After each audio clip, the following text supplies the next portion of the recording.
Shalom, damai di hati, saudara-saudara yang saya kasih dalam Tuhan kita Yesus Kristus. Jumpa lagi dengan saya, Pendeta Feralina Lahiu dalam channel YouTube ini. Saudara-saudara, jangan lupa untuk terus mendukung channel Pendeta Feralina Lahiu dengan cara subscribe, tekan tombol lonceng, like, tulis komentar positif, dan lebih penting adalah membagikan video khotbah ini supaya ada banyak orang yang diberkati oleh Tuhan. Saudara-saudara, saat ini saya akan men-share kebenaran firman Tuhan sesuai dengan pembacaan Gereja Masih Injili di Minahasa dari tanggal 7 Agustus sampai 13 Agustus 2022, yaitu dalam kitab Bilangan pasal 9 ayat 15 sampai 23. Namun sebelum kita membaca Alkitab, mari kita berdoa. Tuhan Allah, saat ini kami akan membaca firman-Mu dan merenungkannya. Biarlah perenungan firman Tuhan ini memberkati kami, sehingga ketika kami membaca firman-Mu, firman-Mu akan menuntun kehidupan kami, supaya kami berjalan sesuai dengan apa yang Tuhan mau, apa yang Tuhan kehendaki dalam kehidupan kami. Berfirmanlah bagi kami saat ini, kami telah siap untuk mendengarnya. Amin. Mari saudara-saudara kita membaca bagian firman Tuhan ini, Bilangan 9 ayat 15 sampai 23. Lembaga Alkitab Indonesia memberi judul Tiang Awan Memimpin Perjalanan Israel. Pada hari didirikan kemah suci, maka awan itu menutupi kemah suci, kemah hukum Allah. Dan pada waktu malam sampai pagi awan itu ada di atas kemah suci, kelihatan seperti api. Demikianlah selalu terjadi, awan itu menutupi kemah dan pada waktu malam kelihatan seperti api.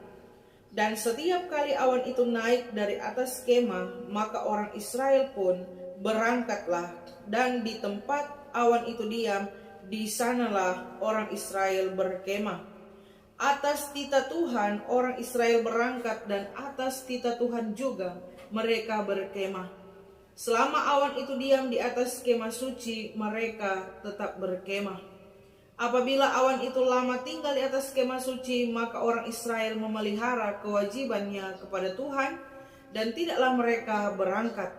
Ada kalanya awan itu hanya tinggal beberapa hari di atas kemah suci, maka atas titah Tuhan mereka berkemah, dan atas titah Tuhan juga mereka berangkat. Ada kalanya awan itu tinggal dari petang sampai pagi. Ketika awan itu naik pada waktu pagi, mereka pun berangkatlah, baik pada waktu siang, baik pada waktu malam. Apabila awan itu naik, mereka pun berangkatlah.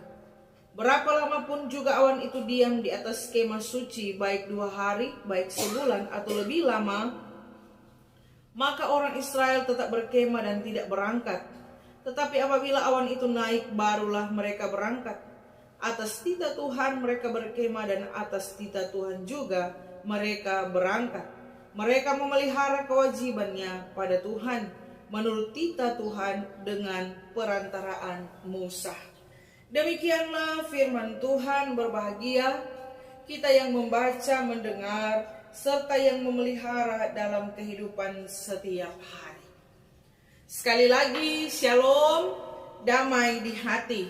Saudara yang diberkati Tuhan, sungguh luar biasa kasih dan penyertaan Tuhan di tengah-tengah kehidupan kita, sehingga saat ini kita ada pada minggu pertama di bulan Agustus, bulan yang ke-8. Luar biasa saudara-saudara, di tahun 2022 ini kita sudah ada di bulan Agustus. Semua hanya karena kasih anugerah dan penyertaan Tuhan di tengah-tengah kehidupan kita. Saudara-saudara yang saya kasih dalam Tuhan kita Yesus Kristus, kitab Bilangan ini adalah kitab keempat dalam Pentateuk, kitab Taurat atau kitab Musa. Dan kitab ini menceritakan perhitungan atau sensus bangsa Israel. Tapi isi kitab ini juga, kitab Bilangan ini termasuk petunjuk-petunjuk bagi pengaturan suku-suku itu di perkemahan Israel. Saudara-saudara, kitab Bilangan ini juga menceritakan riwayat 2 angkatan, ya. Yang pertama adalah angkatan tua, angkatan lama atau generasi lama, yaitu orang-orang yang telah keluar dari Mesir tapi binasa di padang belantara. Dan yang kedua, yaitu angkatan baru, generasi baru, yaitu orang-orang yang dibesarkan di padang gurun, lalu mereka adalah orang-orang yang masuk ke tanah Kanaan. Nah, saudara yang diberkati Tuhan, pada pasal 9 ini menceritakan tentang mereka yang adalah generasi lama, ya, mereka yang keluar dari Mesir dan yang ada di padang gurun. Sehingga pembacaan kita di pasal 9 ini pembacaan yang saat saya baca, ketika saya baca, saudara, ini pembacaan yang sangat menarik, ya.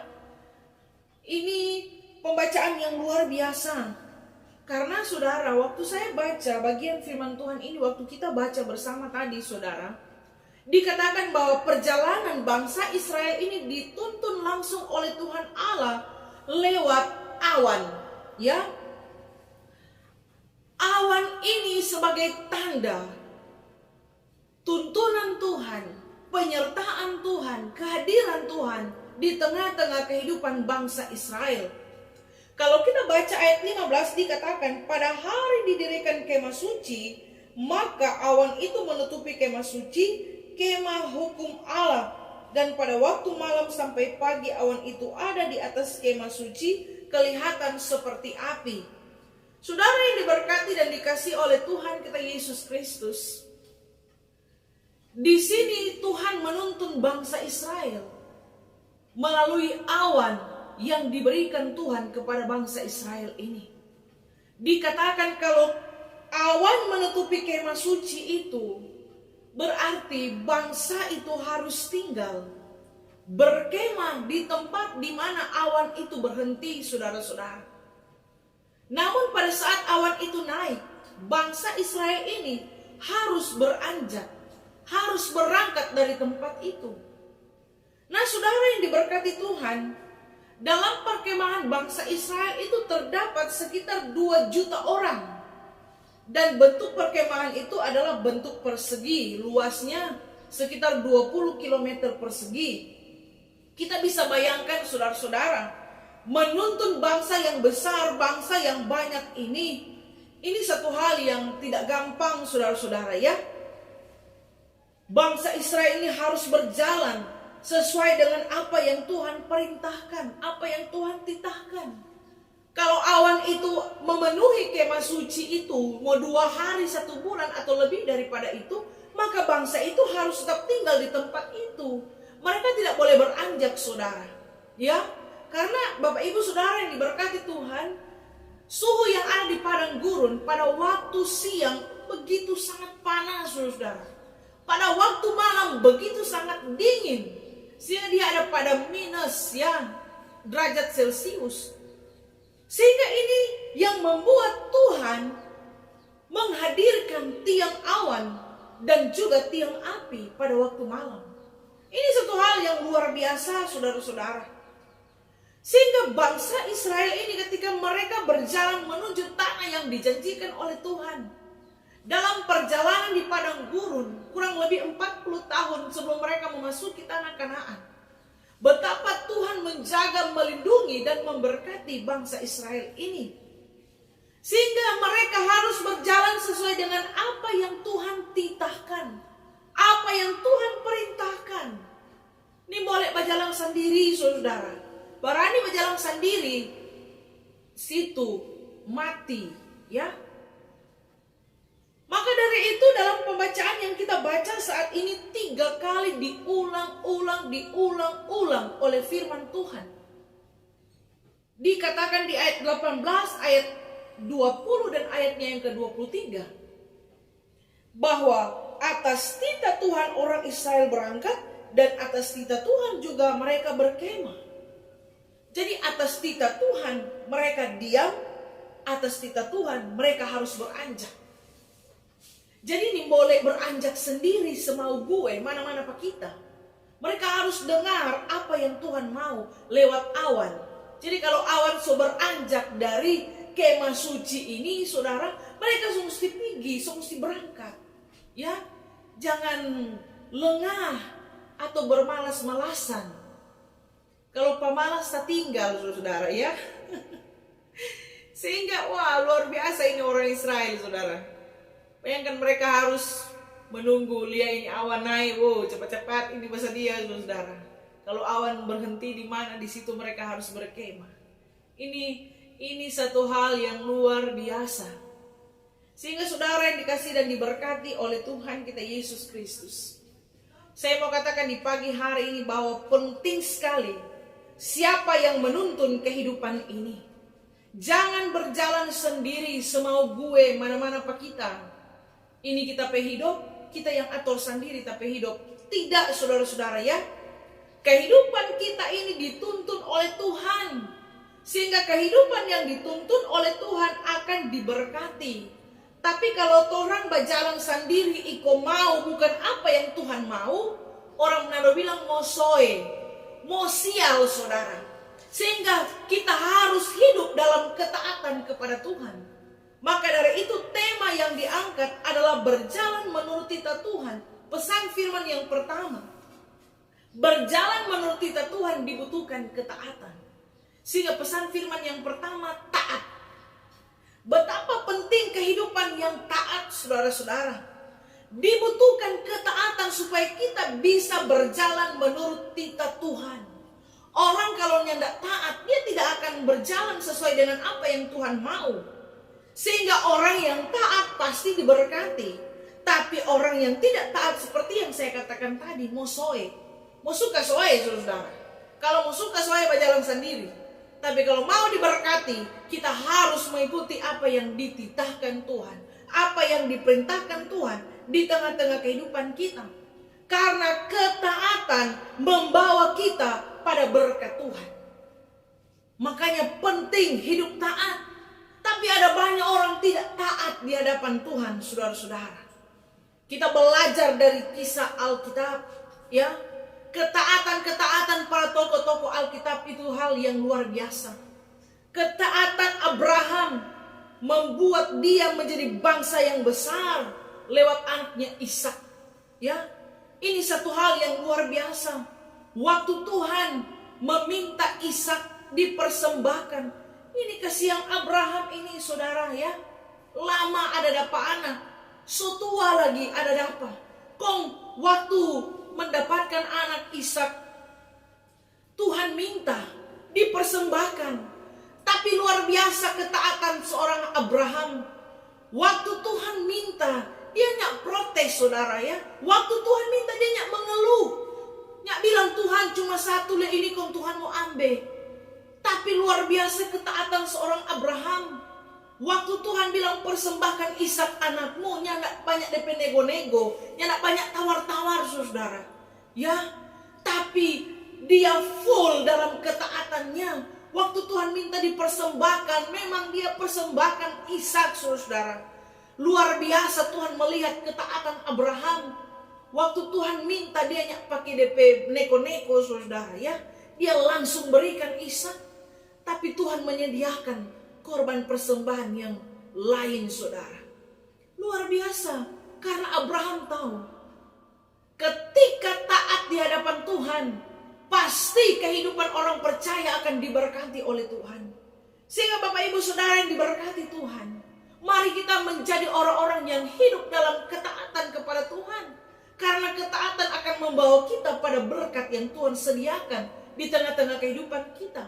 Orang yang diberkati Tuhan, kita juga melihat ketaatan seorang Yusuf, ya, menjadi orang yang diberkati oleh Tuhan, menjadi mangku bumi di Mesir, saudara. Yusuf ini kalau nyak taat, nyak mungkin dia jadi pemimpin. Memang pada saat itu Firaun nomor 1, tapi saudara yang diberkati Tuhan, segala sesuatu diatur oleh Yusuf. Sehingga saya mau katakan bahwa Yusuf ini nomor 1 saudara. Karena segala sesuatu dia yang atur. Ya, ini satu hal yang luar biasa. Karena apa? Karena Yusuf taat di hadapan Tuhan. Waktu dia digoda oleh Potifar, dia tahu saudara, itu istri orang tidak boleh, ya. Dia tahu dia harus taat kepada Tuhan.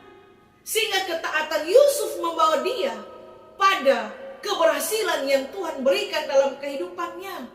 Sehingga penting jadi orang taat saudara. Kalau mau berhasil, kalau mau sukses, kalau mau diberkati, kita harus hidup dalam ketaatan.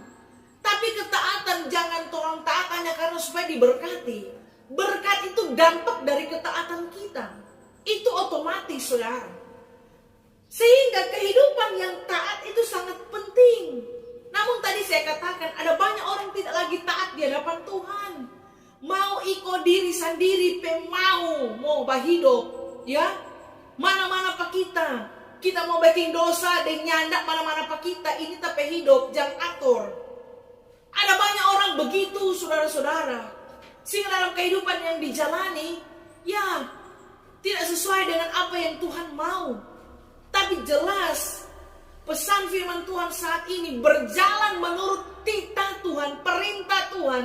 Mau tidak mau kita harus taat, ya. Rela hati untuk taat di hadapan Tuhan.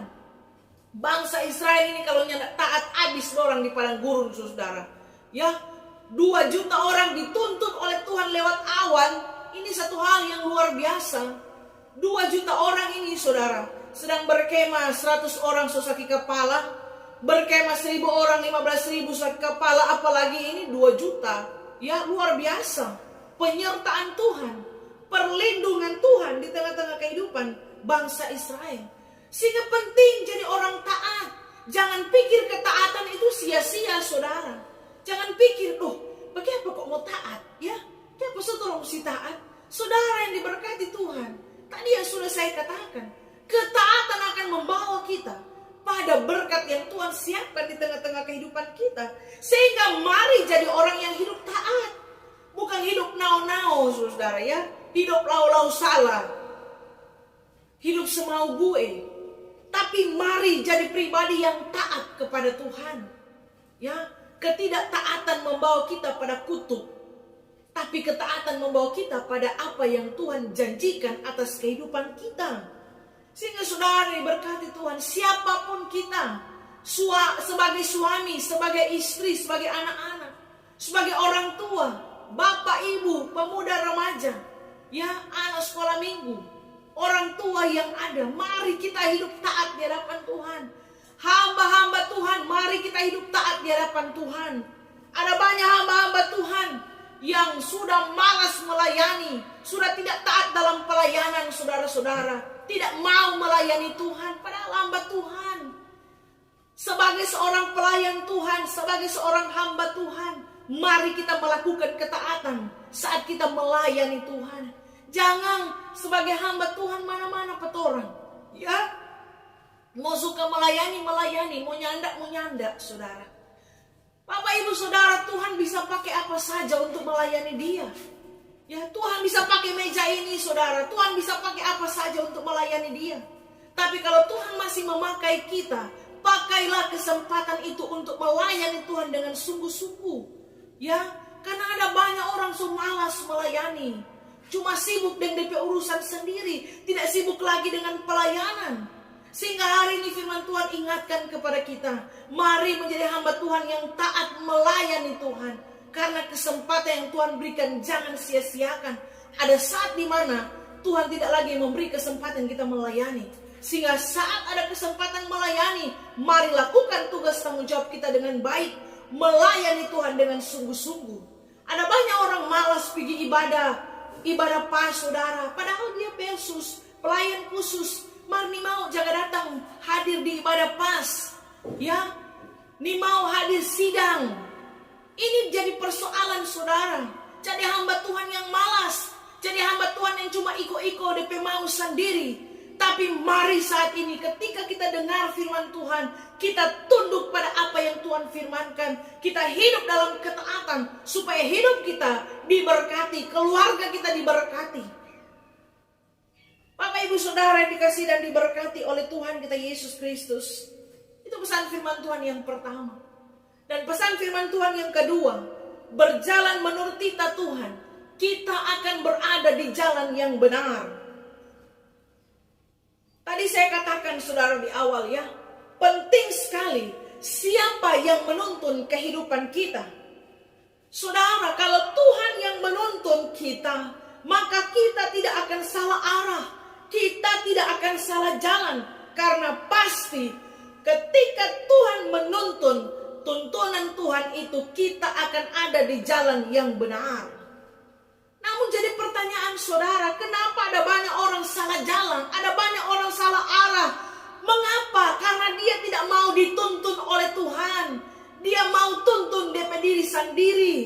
Maka dari itu kalau kita mau dituntun oleh Tuhan, maka kita akan ada di jalan yang benar. Jangan mau jalan sendiri saudara. Karena Tuhan tidak bisa berjalan sendiri. Kita harus dituntun, diarahkan, dibimbing oleh Tuhan. Supaya orang yang akan salah arah. Ya, ada banyak anak-anak muda salah arah karena apa? Mau mau sendiri. Ada banyak orang tua salah arah karena apa? Tidak mau dituntun oleh Tuhan. Sehingga bukan sedikit orang tua juga melakukan apa yang tidak dikehendaki oleh Tuhan. Ya, saudara yang diberkati Tuhan, kalau kita dituntun oleh Tuhan, kita ada di jalan yang benar. Ya, sehingga cek kehidupan kita, apakah kita ada di jalan yang benar atau di jalan yang salah. Kalau orang salah jalan berarti orang tidak dituntun oleh Tuhan. Kalau orang ada di jalan yang benar berarti kita sementara dituntun oleh Tuhan. Karena jalan Tuhan tidak mungkin jalan salah saudara. Tuhan akan mengarahkan kita di jalan yang benar. Maka dari itu saudara, ya, saya mau katakan di saat ini, kalau kita ada di jalan yang salah, kembali kepada Tuhan. Jangan terus-terus mau masuk jurang, mau binasa saudara. Ya, cek kehidupan kita, apakah kita ada di jalan yang benar atau di jalan yang salah saat ini. Pasti orang tahu kalau orang di jalan yang benar dan jalan yang salah. Jangan sampai jalan salah kalau bilang itu jalan benar saudara. Sebagai orang percaya orang tahu mana tuh benar, mana tuh salah. Ya, sehingga kehidupan ini penting dituntun oleh Tuhan.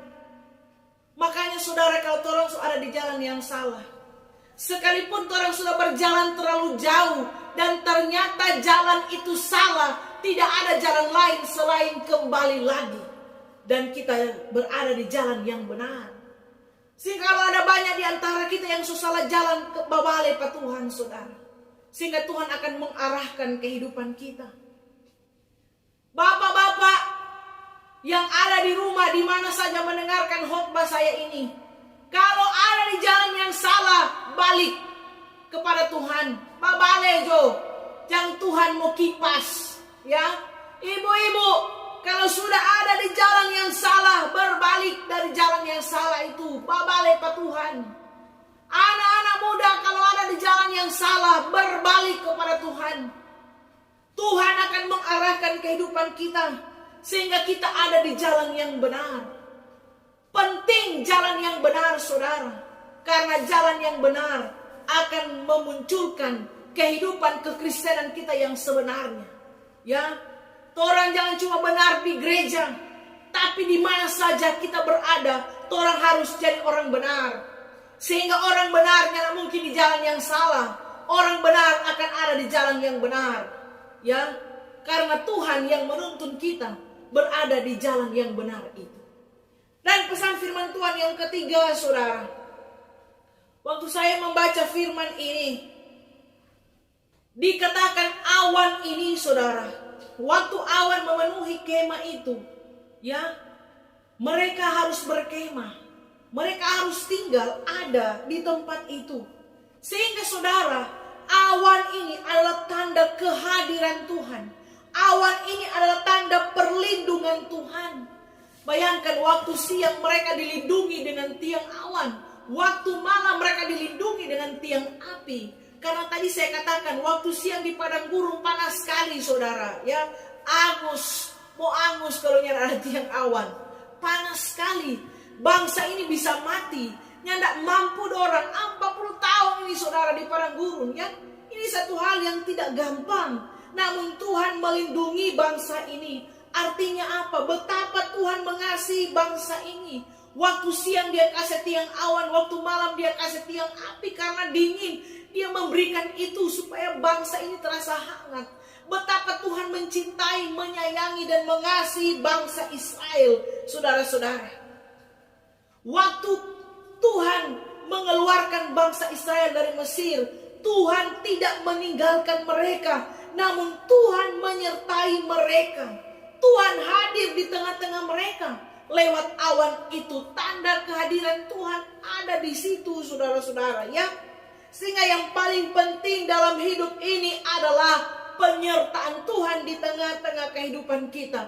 Bukan persoalan orang ada di mana, saudara. Mau di laut, mau di darat, di mana saja orang berada, bukan persoalan. Bukan persoalan orang kerja apa, saudara. Tapi persoalan dalam hidup ini, di mana orang berada, apakah Tuhan ada di situ atau nyanda. Sehingga penting penyertaan Tuhan di tengah-tengah kehidupan kita. Karena kalau Tuhan yang sertai, pasti semua dibuat Tuhan berhasil, saudara. Amin. Penting kita disertai oleh Tuhan. Jangan sampai kehidupan ini tidak disertai. Bangsa Israel disertai, dilindungi, diberkati oleh Tuhan, saudara. Ya, sehingga biarlah kehidupan kita juga ada penyertaan Tuhan. Di mana saja orang berada, kalau Tuhan yang menyertai, Tuhan pasti akan memberikan keberhasilan di tengah-tengah kehidupan kita. Saudara yang diberkati Tuhan, percayalah, kalau Tuhan yang sertai, orang tidak perlu takut, orang tidak perlu khawatir. Kalau orang berjalan dengan Tuhan, dengan penyertaan Tuhan, apa yang harus kita takuti? Apa yang harus kita khawatirkan, saudara? Apalagi menjalani hidup ini. Mungkin ada orang yang khawatir, ada orang yang takut, ada orang yang ragu ketika menjalani kehidupan ini. Namun saya katakan, ketika Tuhan yang menyertai, tidak ada yang harus kita takuti. Karena kita percaya Tuhan ada selalu di tengah-tengah kehidupan kita. Kalau Tuhan bersama dengan kita, apa yang harus kita takut, saudara? Ya, sehingga penting penyertaan Tuhan di tengah-tengah kehidupan kita. Semoga firman ini memberkati dan menyertai kita semua. Tuhan Yesus memberkati. Mari berdoa. Terima kasih untuk firman-Mu, Tuhan. Biar kebenaran firman Tuhan ini akan menuntun kehidupan kami sebagai orang-orang yang percaya kepadamu. Berkati mereka yang menyaksikan video ini. Biar Allah sendiri yang akan menjamah dan memberkati mereka semua. Terpujilah nama Tuhan. Ini doa kami dalam nama Yesus, kami berdoa kepadamu. Amin. Saudara, saya Pendeta Feralina Lahiwu, pendeta jemaat di Gemim Getsemani Madidir, bersyukur di saat ini boleh membagikan video khotbah ini, dan semoga ini memberkati kita semua. Mohon pamit, Tuhan Yesus memberkati. Shalom, damai di hati.